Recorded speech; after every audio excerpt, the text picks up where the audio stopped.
This free step-by-step video comes to you directly from Haynes.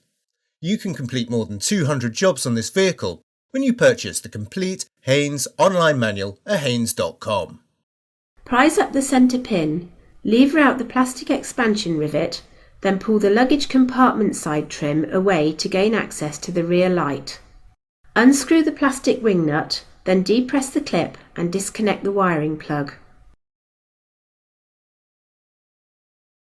Pull the light cluster rearwards and remove it. Unscrew the retaining nut and remove the bulb holder from the light unit. The nut can be unscrewed using the tool supplied, which is clipped to the rear of the light unit. If the tool has never been used, it will still be moulded to the rear light shell. Break the tab to release it. All the bulbs have bayonet fittings. The relevant bulb can be removed by pressing it in slightly and rotating it anti-clockwise. Note that some of the bulbs have offset pins to ensure they are fitted the correct way around. Align the pins or the new bulb with the slots in the bulb holder socket, then press the bulb in and rotate it clockwise to secure it.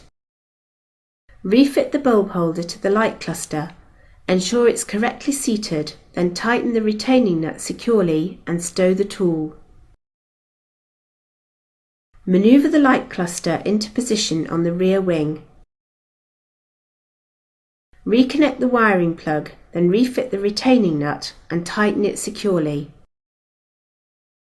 Refit the side trim, tucking it under the tailgate weather strip, then push the plastic expansion rivet into the hole and secure it by pressing down the centre pin.